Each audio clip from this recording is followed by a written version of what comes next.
Los Angeles, 1947. A mother takes her young child for a morning walk through a quiet neighborhood. The streets are calm. The air is still. Then she notices something in an empty lot. At first glance, it looks like a mannequin. Pale, lifeless, posed in an eerie way. But as she steps closer, she realizes the truth. It's not a mannequin. It's the body of a young woman, cut clean in half, drained of blood, and displayed like some twisted work of art. Her name was Elizabeth Short. She was 22 years old. After that day, the world would remember her only as the Black Dahlia. Elizabeth came to Los Angeles chasing the dream so many before her had chased. She wanted to be in movies, to see her name in lights. She was striking, dark hair, pale skin, a fondness for black clothing. The newspapers ran with that image, mixing it with the title of a popular movie at the time, The Blue Dahlia. And from then on, she was known by a name she never chose. The crime scene shocked detectives. The cuts on her body were precise, almost surgical. There was no blood where she was found, meaning she had been killed elsewhere, and then carefully placed in that lot.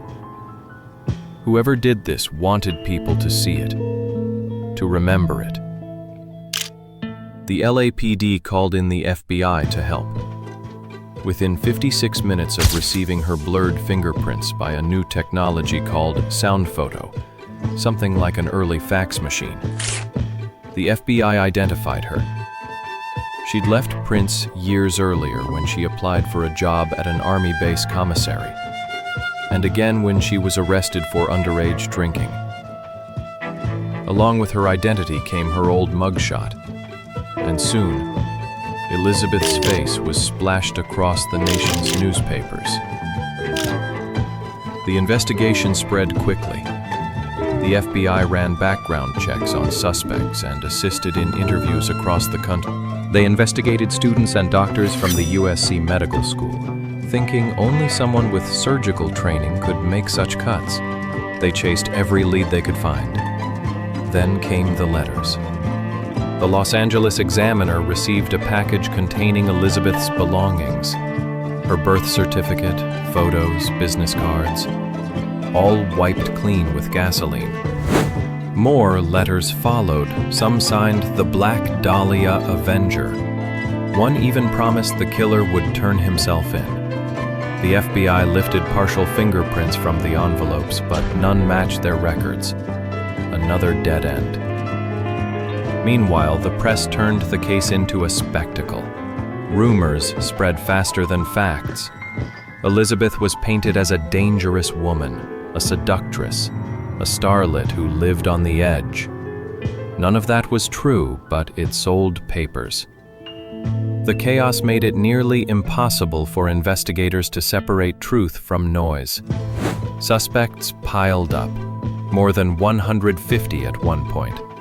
Lovers, doctors, strangers, even people who confessed just for the attention. But no one could ever be tied to the crime. Years passed. The case went cold. Yet theories continued to swirl. One of the most famous names is Dr. George Hodel, a wealthy Los Angeles physician.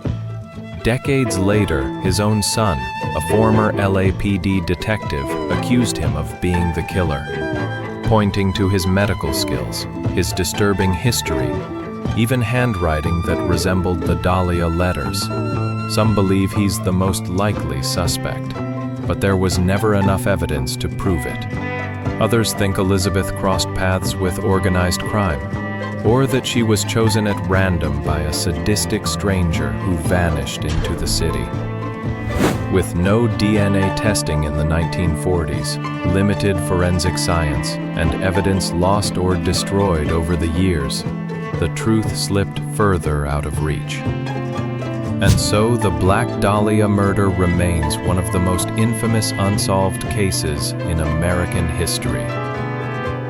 Elizabeth came to Hollywood hoping for fame. She wanted to be remembered. And she was, but not in the way she dreamed.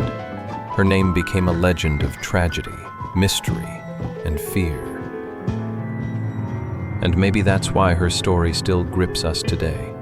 Because deep down, we're still asking the same questions. Who killed Elizabeth Short?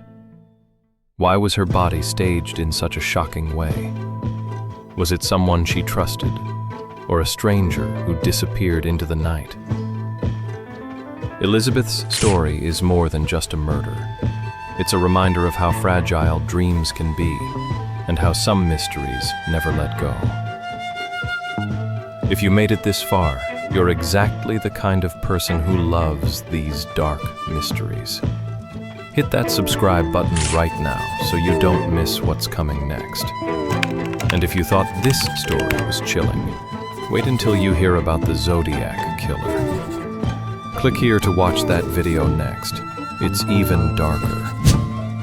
But before you go, tell me in the comments, do you think this case could still be solved today with modern technology? Or is it destined to remain a mystery forever? I'll be reading your thoughts.